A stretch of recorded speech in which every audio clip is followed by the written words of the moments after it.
നമ്മൾ പണ്ടാരമുക്കിലെത്തിയിരിക്കുന്നു.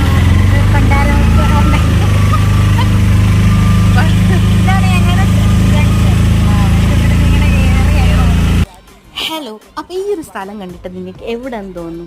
നല്ല കോടയും ഒക്കെ ആയിട്ട് സത്യം പറയാലോ എവിടെയോ മൂന്നാറിലോ ഊട്ടിയിലൊക്കെ പോയ പോലത്തെ ഒരു ഫീലായിരുന്നു. ഇത് വേറെ എവിടെയല്ല, അത്തിക്ക എന്ന് പറഞ്ഞ സ്ഥലമാണ്. അപ്പോൾ എൻ്റെ ഒരു കൂട്ടുകാർ ചേച്ചിയുടെ കൂടത്തി ഞാൻ അവരുടെ നാട് കാണാൻ വേണ്ടിയിട്ട് പോയതായിരുന്നു കേട്ടോ. വർഷങ്ങളായിട്ട് ടൗണിൽ താമസിച്ചാൽ നമുക്ക് ഇതൊക്കെ പോയി കാണുമ്പോഴത്തേക്കിനും ഭയങ്കര എക്സൈറ്റഡ് ആയിരുന്നു ഞാൻ. ഓരോരോടത്തെ കുഞ്ഞു കുഞ്ഞു കാര്യങ്ങൾ എന്നെ ഭയങ്കരമായിട്ടും എക്സൈറ്റഡ് ആക്കി. ഇതൊക്കെ ചേച്ചിയുടെ വീടിൻ്റെ അടുത്തുള്ള ഒരു വെള്ളച്ചാട്ടം, ഒരു ആറ് പോലത്തെ സാധനമാണ്. ഇവിടെ ഡാമൊക്കെ തുറന്നു വിടുമ്പോഴത്തേന് ഫുൾ വെള്ളം കാണും. പിന്നെ ഈ ഒരു ഹോട്ടൽ കണ്ടപ്പോൾ പഴയ കാല ഹോട്ടൽ, ചില്ലിൻകുട്ടിലി ബോണ്ടയും ഏത്തക്കൊക്കെ ഇരുന്നപ്പോൾ ചാടി കയറിയതാണ്. അടിപൊളിയായിരുന്നു. ഭയങ്കര മഴയും അതുപോലെ തന്നെ ആ സൺഡേയിൽ അവിടെ ബസ്സില്ല, അത് ഒഴിച്ചു കഴിഞ്ഞാൽ അടിപൊളിയായിരുന്നു. അപ്പോൾ അടുത്ത വീഡിയോ കാണാൻ ബൈ.